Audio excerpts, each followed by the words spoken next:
अस्सलाम वालेकुम guys, welcome to my YouTube channel find the word. Guys, I hope आपको हमारी पिछली वीडियो बहुत अच्छी लगी होगी, जिसमें हमने आपको बताया कि कैसे नैना को अगवा कर लिया जाता है और वो वैगन में उसको ले जा रहे होते हैं और रास्ते में ही नैना वहाँ से छलांग लगा देती है।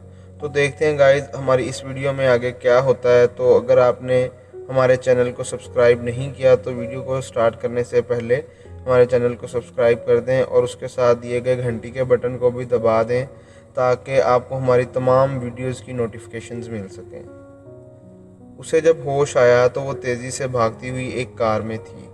कुछ देर तक उसे समझ में नहीं आया, फिर उसे होश ना आया। सड़क पर से गुजरने वाली कार को लोगों ने रोका था और इसमें हॉस्पिटल की जानिब चल पड़े थे। वो हॉस्पिटल जा पहुंचे तो कार वाला उन्हें छोड़कर जा चुका था। जब नैना के हवास बहाल हुए तो उसने अपने भाई का चेहरा देखा। तब उसने आंखें मूंद लीं। वो 4-5 घंटे तक हॉस्पिटल में रही। मुख्तलिफ चेकअप के बाद उसे हॉस्पिटल से जाने की इजाज़त मिल गई। वो अपने भाइयों के साथ गांव जाने के लिए हॉस्पिटल से निकली ही थी कि पुलिस के चंद लोगों ने उन्हें घेर लिया। उनके साथ एक लेडी कांस्टेबल भी थी। वो उन्हें थाना ले जाना चाहते थे। हमारा कसूर क्या है भाई? उसके एक भाई ने पूछा तो पुलिस वाले ने कहा, ये तो थाने जाने के बाद ही पता चलेगा। आराम से चलो तो ठीक, वरना। वो उनके साथ थाने चले गए। वहां जाकर मालूम हुआ कि ड्राइवर की तरफ से दरख्वास्त दी गई है कि ये लड़की ने उसके सर पर ज़रब लगाई और उसका पर्स छीनकर भागी थी, जिसकी वजह से वो वैन से गिरी। इस पर डकैती और राहज़ानी का इल्ज़ाम था। वो हैरान रह गई। जुल्म तो हमारे साथ हुआ है। हम अपनी बदनामी के खौफ से थाने में नहीं आए, उल्टा उन्होंने हम पर यह इल्ज़ाम लगा दिया। उसके भाई ने वावेला किया तो मुंशी ने उसे डांट दिया। ओए चुप करवाए, जुल्म हुआ बहन को डकैती पर लगाया हुआ है और थाने में मलजूम बनता है। ये क्या कह रहे हो मुंशी जी? हम झूठ नहीं कह रहे हैं, हम सच। उसने छोटे भाई ने कहा तो मुंशी ने इंतहाई हकारत से कहा, ओए भौंक ना मार, दफ़ा हो जा। ये रोने साहब के आगे रोना। जाओ इधर जाकर बैठ जाओ।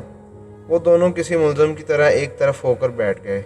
नैना एक दीवार के साथ लगकर बैठ गई।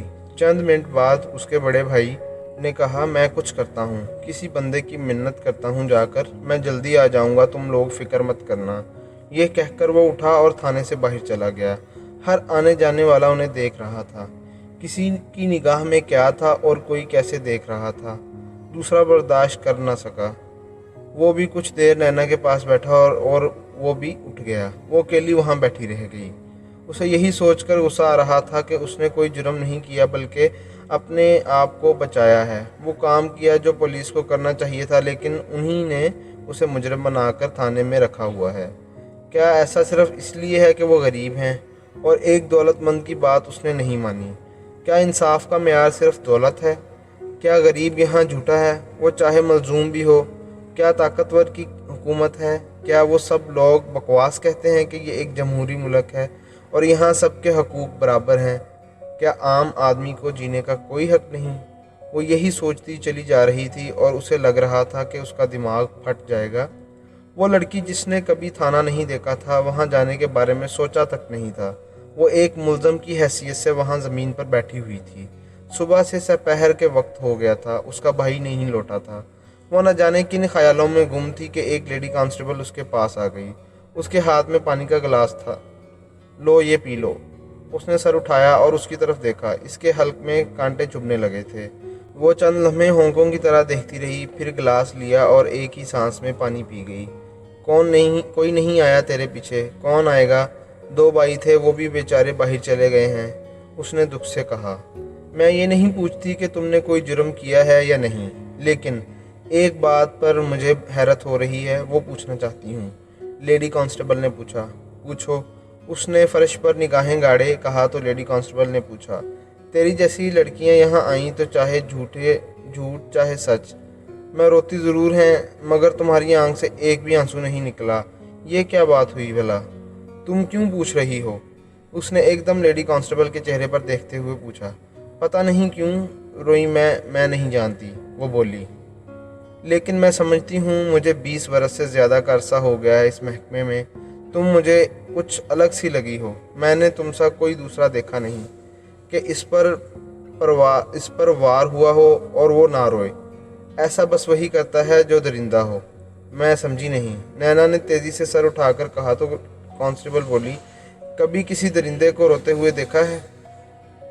नहीं ना, क्योंकि दरिंदे की दरिंदगी उसी वक्त तक रहती है जब तक उसका आंसू नहीं बहता।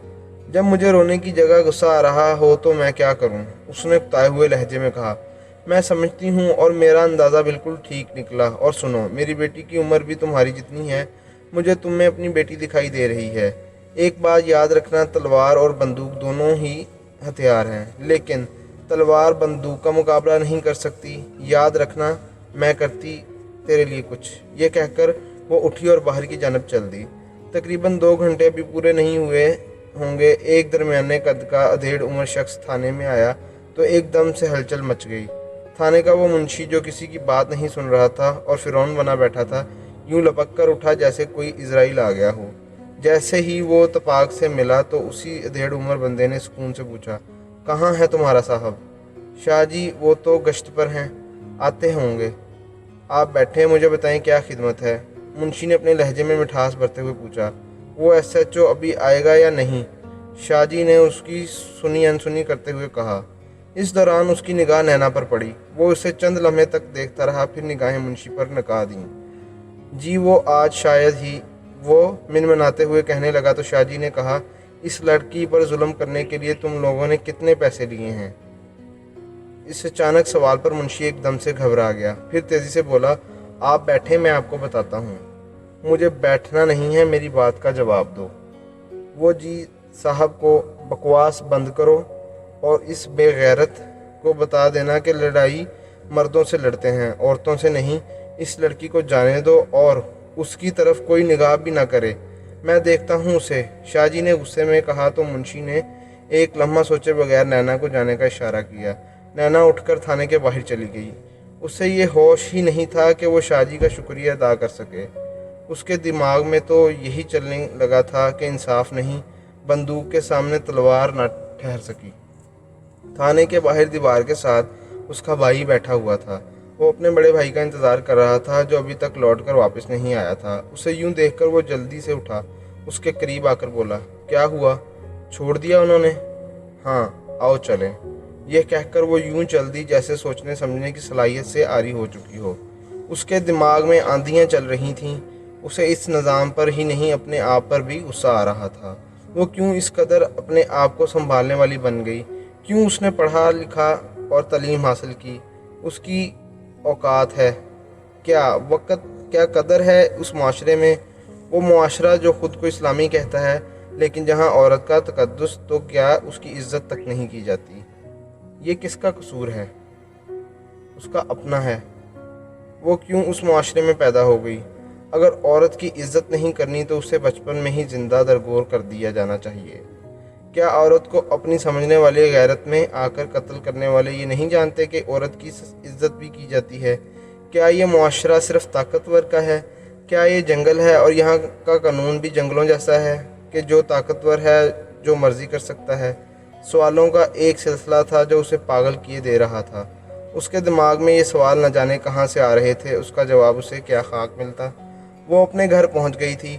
वो जानती थी कि उसकी भाभी क्या कहेगी, उसका रवैया कैसा होगा। सो उसने ठान ली कि वो जो कहेगी वो खामोशी के साथ सुन लेगी। उसने अपनी माँ के सारी बात मनोमन बता दी। पुत्र, हम गरीब लोग हैं, हम किसी से मुकाबला नहीं कर सकते। हमारा जीना इसी तरह से है, यूं ही जीना होगा। उसकी माँ ने रोते हुए उसे हौसला दिया। वो माँ के आंसुओं को देखकर भी नहीं रोई। उसके दिमाग में ये चलने लगा कि नसाब की इन किताबों को आग लगा दी जाए जिसमें इंसाफ, भाईचारा और रवादादी का सबक दिया जाता है। वहाँ तो ये पढ़ाना चाहिए कि ये मुआशरा जिसमें हम रह रहे हैं ये एक जंगल है। यहाँ इंसान की कदर नहीं, यहाँ ताकत की हुकूमत है। इसमें किस तरह रहना चाहिए ये तरीका सिखाया जाए कि ताकतवर के आगे किस तरह झुके रहना है और कमज़ोर पर किस तरह जुल्म करना है। इन ताकतवर लोगों ने ऐसे असल और ज़ाब्ते बना लिए हैं जो अच्छे अंदाज में गरीबों को फंसाने और उन्हें जलील करने का हथकंडा है। उनमें एक पंचायत भी है। मुमकिन है कभी पंचायत में फ़ैसला होता होगा, लेकिन जब फ़ैसला करने वाला ही डंडी मार जाने वाला हो, ملزم ہی کا ساتھی ہو تو اس سے انصاف کی کیا توقع کی جا سکتی ہے؟ وہاں بے انصافی ہی ہوگی۔ چودھری پرویز یہیں تک محدود رہتا تو شاید بات آگے نہ بڑھتی۔ نینا تو اسکول جانا بھی چھوڑ دیا تھا، مگر وہ اسے فون پر دھمکیاں دینے لگا۔ اس نے علاقے ہی ایک معتبر بندے کے پاس اس ڈرائیور کو بھیجا کہ پنچایت بلا کر اس لڑکی نینا سے اپنی رقم لے سکے۔ علاقے کے اس معتبر بندے کی طرف سے پیغام آنے لگے کہ فلاں دن پنچایت ہے، اس لیے پنچایت میں حاضر ہو کر اپنی صفائی بیان کرو، ورنہ باقاعدہ FIR درج کروا دی جائے گی۔ اس کا بھائی پیغام لے کر آنے والے بندے کی منت سماجت کرنے لگا کہ وہ علاقے کے اس معتبر بندے کو ہمارے بارے میں بتائے، ہم پر جھوٹا الزام ہے۔ وہ کسی نہ کسی طرح اس پنچایت سے بچنا چاہتے تھے۔ ایک بار تو وہ سن کر چلا گیا، لیکن اگلے دن وہ پھر پیغام لے کر آ گیا کہ اگر پنچایت میں نہیں آنا تو اس کی رقم چپ چاپ واپس کر دی جائے۔ یہ معاملہ حل نہیں ہو رہا تھا۔ نینا کو اس پر بے تحاشا غصہ بھی آ رہا تھا، مگر وہ مجبور تھی، کچھ بھی نہیں کر سکتی تھی۔ تبھی اس نے اسی لیڈی کانسٹیبل سے مدد لینے کا سوچا۔ اس نے فون کر کے اسے ساری روادات بتائی تو اس نے چند مشورے دیے۔ تیسرے دن پھر وہی بندہ پیغام لے کر آ گیا تو کل شام کو پنچایت ہے، اگر نہ آئے تو اٹھا کر لے جائیں گے۔ اس پر نینا نے آ کر غصے میں کہا، اوئے چپ کر کہ یہاں سے چلا جا اور جا کر اپنے اس پنچایتی سے کہہ، اگر دوبارہ اس دروازے پر آیا تو پھر وہی ذمہ دار ہوگا۔ جاؤ دفع ہو جاؤ اور دوبارہ مت آنا۔ اس دن وہ بندہ ان کے گھر سے چلا گیا، مگر اس کے بعد کوئی ان کے دروازے پر نہیں آیا۔ اصل میں اسی لیڈی کانسٹیبل نے اسے ادھیڑ عمر بندے کو بتا دیا، پھر ان کی جرت نہ ہوئی کہ دوبارہ ان کی طرف کوئی منہ کرتا۔ وہ دن سکون سے گزرنے لگے۔ انہی دنوں نینا کو احساس ہوا کہ طاقت کس حد تک ضروری ہے۔ یہ جو نام نہاد معاشرے کے اصول و ضوابط ہیں، یہ بھی طاقتوروں کے لیے ہیں۔ وہ انہی اصولوں کی وجہ ہی سے کمزوروں پر ظلم کرتے ہیں۔ وہ باغی ہو گئی۔ شرافت، ہمدردی، حق، فرض، قانون اس کے لیے بے معنی لفظ بن گئے۔ اس کی سوچ بدل گئی۔ شاید وہ کچھ دنوں بعد معمول پر آ جاتی اگر چودھری پرویز اس کا پیچھا چھوڑ جاتا۔ اس نے نینا کو پریشان کر کے رکھ دیا تھا۔ وہ فون کرنے سے، اسے دھمکیاں اور گالیاں دینے سے اب بھی باز نہیں آتا تھا۔ وہ اپنا فون بند رکھنے لگی تھی۔ یہ واقعہ ان کی گھریلو زندگی پر بھی اثر انداز ہوا۔ اس کا بڑا بھائی تو اس کے خلاف پہلے ہی تھا۔ بھابھی نے جو شور مچایا تو ایک طوفان کھڑا کر دیا۔ چند دنوں میں ہی وہ اپنے بال بچوں کو لے کر الگ ہو گیا۔ اس کا اثر اس کی ماں پر بھی پڑا۔ وہ وقت بے وقت رونے لگی۔ ایک ذریعہ معاش تو تھا ہی، وہ ختم ہو گیا۔ دوسرا ان کا کون سا لمبا چوڑا خاندان تھا۔ بیٹا الگ ہوا تو ماں صدمے سے نڈال ہو گئی۔ اس کی ماں یہ صدمہ برداشت نہیں کر پائی تھی کہ ایک دن اس کا منجلا بیٹا اپنا کام پر جا رہا تھا تو وہ راستے میں ہی تھا کہ ایک موٹر سائیکل اس میں آ لگا۔ موٹر سائیکل پر 3 لوگ سوار تھے۔ انہوں نے بغیر کوئی بات کیے اسے مارنا شروع کر دیا۔ اسے اتنا مارا کہ وہ وہیں سڑک پر بے ہوش ہو گیا۔ وہاں پر موجود لوگوں نے بتایا کہ اس کا کوئی قصور نہیں تھا، پھر بھی انہوں نے یوں مارا جیسے اسے جان بوجھ کر مار رہے ہوں۔ اسے لوگ اٹھا کر ہاسپٹل لے کر گئے۔ وہاں جا کر پتہ چلا کہ اس کی بازو ٹوٹ گئی ہوئی ہے اور جو چوٹیں آئی ہیں وہ اسے 2-3 ماہ سے پہلے اٹھنے نہیں دیں گی۔ وہ بیچارہ گھر آ پڑا۔ چند دن بعد ہی پتہ چل گیا کہ وہ لوگ چودھری پرویز کے تھے۔ اس نے جان بوجھ کر انہیں بھیجا تھا۔ ان کے گھر پر خوف کی فضا نے ڈیرا جما لیا۔ بھائی چارپائی سے لگ گیا۔ اس کی دوا اور علاج کے لیے گھر کی چیزیں بکنے لگیں۔ بڑا بھائی الگ ہو گیا تھا، اس نے کوئی مدد نہ کی۔ چھوٹا بھائی جو پڑھ رہا تھا اس نے پڑھائی چھوڑ دی اور مزدوری کرنے لگا۔ ایک مزدور کی آمدنی کیا ہو سکتی تھی؟ وہ اپنے بھائی کا علاج کرواتا یا گھر کی روٹی پوری کرتا۔ وہ جو لاتا اپنی ماں کے ہاتھ پر رکھ دیتا۔ نینا نے ایک بار دبے لفظوں میں کہا بھی کہ وہ دوبارہ اسکول میں ملازمت کر لیتی ہے، لیکن اس کی ماں نے سختی سے منع کر دیا۔ حالات دن بہ دن سخت ہوتے چلے جا رہے تھے۔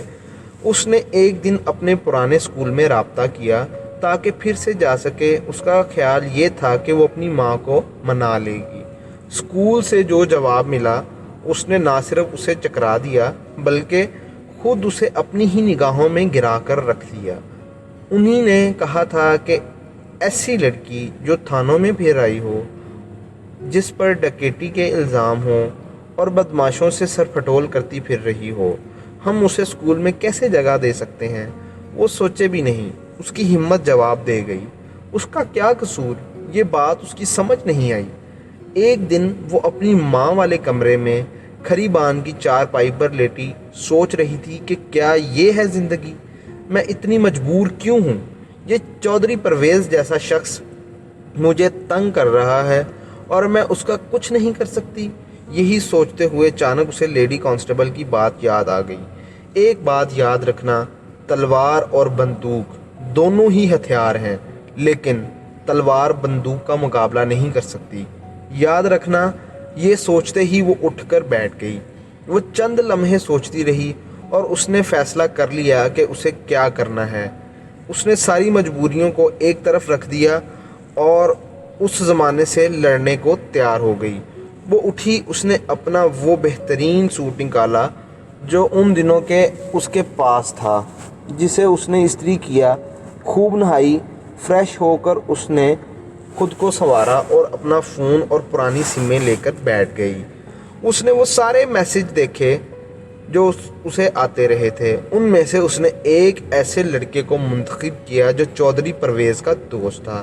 اس نے ایک پرانی سم اس میں ڈالی اور آواز بدل کر اسے فون کر دیا۔ وہ کبھی اسے پٹانے کے چکر میں تھا اور اس بار وہ ایک نئی لڑکی بن کر اس سے باتیں کرنے لگی۔ صرف 3 ہفتوں میں اس نے علی اکبر کو یہ باور کروا دیا کہ اس کا تعلق لاہور کے ایک کاروباری خاندان سے ہے۔ اس نے یوں ہی نمبر ڈائل کیا تو قسمت سے مل گیا۔ اس نے اپنی امارات کے بارے میں ایسا کچھ بتایا کہ وہ چکرا کر رہ گیا۔ ایک بات نے تو اسے خود حیران کر کے رکھ دیا۔ انگریزی میں بات کرنا یا ایک فقرے میں ایک آدھا لفظ جڑ دینا ایسے ہی تھا جیسے خود کو امیر اور عقل مند ہونے کی تصدیق کروا دے۔ وہ جانتی تھی کہ علی اکبر انگریزی نہیں جانتا، لیکن وہ بے حد مرعوب ہوا تھا۔ وہ اسے احساس نہیں دلانا چاہتا تھا کہ وہ کوئی کم پڑھا لکھا لڑکا ہے۔ یہ سارا زبان کا کھیل تھا۔ نینا نے فقط علی اکبر پر توجہ نہیں دی تھی، اس دوران اس نے کئی دوسرے لڑکوں سے بھی دوستی کر لی۔ اس نے اپنے طور پر ایک معیار اور حد بنائی ہوئی تھی کہ کسے کہاں تک رکھنا ہے۔ تقریباً 3 مہینوں میں اس نے چودھری پرویز کے بارے میں جان لیا کہ اس کی مصروفیات کیا ہوتی ہیں، کون اس کا دشمن ہے اور کون اس کا دوست۔ اسے احساس دلائے بغیر اس نے تمام تر معاملات کے بارے میں جان لیا، یہاں تک کہ اس نے پوری طرح تصدیق بھی کر لی۔ جن لڑکوں کو اس نے دوست بنایا تھا ان میں ایک ملک زاہد تھا، جن کے ساتھ چودھری پرویز کی خاندانی دشمنی چل رہی تھی۔ اس کی سب سے بڑی خواہش تھی کہ وہ کسی طرح چودھری پرویز کو مزہ چکھا سکے۔ نینا نے اس پر سب سے زیادہ توجہ دی اور باقیوں کو فی الحال نظر انداز کر دیا۔ یہ 3 مہینے اس نے پوری توجہ سے یہ کھیل کھیلا۔ ایک بالکل نئی لڑکی بن کر اس نے پوری طرح ملک زاہد کو شیشے میں اتار لیا، یہاں تک کہ وہ وقت آ گیا جب اس نے اس کھیل کو منطقی انجام تک لے کر جانا چاہا تھا۔ ملک زاہد اس سے ملاقات کا مطالبہ کرتا تھا اور وہ اسے طرح دے جاتی تھی۔ آخر ایک دن اس نے ملک زاہد کو ملنے کا عندیہ دے دیا۔ ایک ریسٹورنٹ میں ملاقات کا اہتمام ہوا اور طے کیا وقت پر وہاں پہنچ جائے۔ وہ اسے ایک ایسی لڑکی کے روپ میں ملی کہ جو ہیں تو بہت امیر لیکن انہیں باہر نہیں نکلنے دیتے۔ وہ چوری آئی ہے اور جلدی واپس پلٹ جائے گی۔ اس نے اپنا نقاب نہیں اٹھایا اور تھوڑی دیر بعد بیٹھ کر پلٹ گئی۔ اس کے خیال میں یہ ضروری تھا کہ ملک زاہد نے اسے شادی کرنے کا وعدہ کیا ہے اور نہ جانے کیا کیا، جس اسے کوئی غرض نہیں تھا۔ چند دن بعد ہی اس نے ملک زاہد کو یہ بتایا کہ کوئی چودھری پرویز اسے تنگ کرتا ہے۔ وہ کہہ رہا ہے کہ ملک زاہد سے ملنا بند کر دو۔ کیا تم نے اسے بتایا ہے؟ کیا وہ تمہارا دوست ہے؟ اسے کیسے پتہ چلا؟ نینا نے کچھ اس انداز سے بتایا کہ وہ ملک زاہد کے تن بدن میں آگ لگ گئی۔ اس نے انتہائی غصے میں بس اتنا ہی کہا، اسے کہنا کہ اگر وہ اپنے باپ کا بیٹا ہے تو میرے سامنے آئے، میں اسے بتاؤں گا، میں تمہیں کوئی صفائی نہیں دوں گا۔ لیکن میرے سوالوں کے جواب تو اس نے میرے کسی کو بتا دیا۔ میرے والدین کو پتہ چل گیا تب میں تو خودکشی کر لوں گی، اس نے روتے ہوئے کہا۔ تم نہیں، کوئی اور کرے گا۔ یہ کہہ کر اس نے پہلی بار خود فون بند کر دیا تھا۔ نینا کو احساس ہو گیا کہ اب کچھ نہ کچھ تو ضرور ہوگا، اس لیے وہ پوری طرح علی اکبر کے ساتھ رابطے میں تھی۔ اسے پتہ چلا کہ وہ کل دن کے وقت عدالت میں ایک پیشی پر جانے والے ہیں۔ پوری طرح تسلی کرنے کے بعد اس نے یہ بات ملک زاہد کو بتا دی۔ नैना ने उसे पूरी कहानी बनाकर बताया। आज उसका फ़ोन आया था और फिर से फजूल बातें कर रहा था। मैंने आपको पैगाम इस उसे दे दिया। फिर क्या बोला वो? उसने पूछा। यही कि मैं कल पेशी पर जा रहा हूँ, अगर उसमें हिम्मत है तो मुझसे इतना ही आकर पूछ ले। मैं खामोश हो गई। अच्छा, ऐसा कहा उसने? वो गुस्से में बेकाबू होने लगा तो वो तेज़ी से बोली, अब आप उसके मुंह ना लगना, चले जाएं। ऐसे ही फजूल आदमी है, इसका क्या भरोसा, ये तो कल ही पता चलेगा। ये कहकर उसने फ़ोन बंद कर दिया। वो ये सोचने लगी कि अगले दिन क्या होगा। अगले दिन शहर से बाहर जाने वाली सड़क पर तसादम हो गया। वाक़या कुछ यूँ बताया गया था कि चौधरी परवेज़ और उसका साथी कार पर शहर जा रहे थे। रास्ते में मलिक ज़ाहिद ने नाका लगाया हुआ था। उन्होंने बगैर कोई बात किए उन पर फायरिंग शुरू कर दी। इस फायरिंग में अली अकबर मारा गया। चौधरी परवेज़ शदीद ज़ख्मी है। उसी ज़ख्मी हालत में हस्पताल पहुंचा दिया गया है। उसके बचने की बिल्कुल भी उम्मीद नहीं रही थी। नैना उस वक़्त का इंतज़ार कर रही थी कि कब उसे होश आता है और वह कब उसको बताएगी कि मैंने तुमसे इंतकाम ले लिया है। मगर उसकी हसरत दिल में ही रह गई। वो होश में ही नहीं आ रहा था। मलिक ज़ाहिद को पकड़ा गया और उसे जेल हो गई। उससे बात होना भी बंद हो गई। लोगों को यही पता चला कि दोनों के दरमियान ख़ानदानी लड़ाई थी। दूसरे हफ्ते उसे मलिक ज़ाहिद की कॉल मिली। वो जेल में से किसी के सेल फ़ोन से कॉल कर रहा था। देख लिया तुमने, मैंने सिर्फ तुम्हारी खातिर उसे ऐसी हालत में कर दिया है कि अब वो दोबारा तुम्हें फ़ोन करने के लायक नहीं रहा। उसने फ़तह मंदी का एहसास से कहा। मैंने ऐसा कब चाहा था, अब तुम भी। ये कहते हुए उसने रोने की अदाकारी की। घबराओ नहीं, मैं बस कुछ दिनों में बाहर आ जाऊंगा, बस तुम मेरा इंतज़ार करना। इसने हौसला देते हुए कहा तो वो प्यार भरे लहजे में बोली, अब तुम्हारा इंतज़ार ही तो है। देख, मैं अब पता नहीं कब फ़ोन कर पाऊंगा, तुम बस अपना ख्याल रखना। इसने प्यार में भीगे हुए लहजे में कहा। बस तुम्हारा ही ख्याल होगा, बस तुम जल्दी लौट आना, वो बोली। उस तरह की चंद दूसरी बातों के बाद फ़ोन बंद हो गया। उसने वो सिम निकाली और उसे तोड़ दिया। एक बाब ख़त्म हो गया। नैना ने बदला तो ले लिया था, लेकिन मुआशियत का अफरियत मुंह खोले उन्हें निगलने को तैयार था। घर में मुआशी बदहाली ने उन्हें कहीं का ना छोड़ा। उसका छोटा भाई इंतहाई सब्र से सुबह काम पर निकल जाता। अगर कहीं मजदूरी मिल जाती तो कर लेता, ना मिलती तो वापस घर आकर चारपाई पर गिर जाता। उसकी माँ की हालत भी दिन ब दिन ख़राब रहने लगी थी। उसे ये अच्छी तरह पता था कि उसने अपनी माँ का इलाज बर वक्त ना करवाया तो वो उसे भी खो देगी। उसे ये अच्छी तरह मालूम था कि पूरे इलाके में उसकी ज़ात के बारे में कोई अच्छा तस्वुर नहीं है। स्कूल वालों की राय सुनकर उसकी हिम्मत नहीं पड़ रही थी कि वो कहीं नौकरी क्या सोचे। उसकी समझ में कुछ नहीं आ रहा था कि वो क्या करे। एक दिन उसी लेडी कांस्टेबल का फ़ोन आ गया। उसने हाल अहवाल पूछने के बाद कहा, तुम्हारे पास नौकरी करने का एक बेहतरीन चांस है, अगर तुम करना चाहो तो। कहाँ पर? पूछने के बाद वो अगले ही लम्हे तेज़ी से बोली, लेकिन जहाँ भी हो मैं नौकरी ज़रूर करूँगी। हमारे घर की हालत उससे ज़्यादा। वो कुछ ना कह सकी। नौकरी पुलिस डिपार्टमेंट में है, लड़कियों की भर्ती किया जा रहा है। अगर तुम नौकरी करना चाहती हो तो कल सुबह अपने कागजात लेकर थाने आ जाना। मुझे उम्मीद है कि तुम्हें नौकरी ज़रूर मिल जाएगी, लेडी कांस्टेबल ने कहा तो वो हतमी लहजे में बोली, मैं पहुंच जाऊंगी। ठीक है, लेडी कांस्टेबल ने कहा और कुछ देर बाद फ़ोन बंद कर दिया।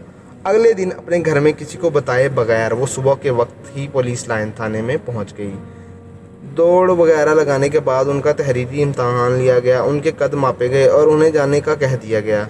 सो वो घर आ गई। उन दिनों फ़ोन खुला रखना उसकी मजबूरी थी। वो जो टेस्ट देकर आई थी उसके बारे उसे दूसरे किसी ज़रिए से पता नहीं मिल सकता था। 2 हफ्ते बाद उस लेडी कांस्टेबल का फ़ोन आ गया। उसने बताया कि लिस्ट लग गई है और उसमें तुम्हारा नाम सबसे ऊपर है। तुम्हें नौकरी मिल गई है, कल सुबह आकर नौकरी ज्वाइन करो।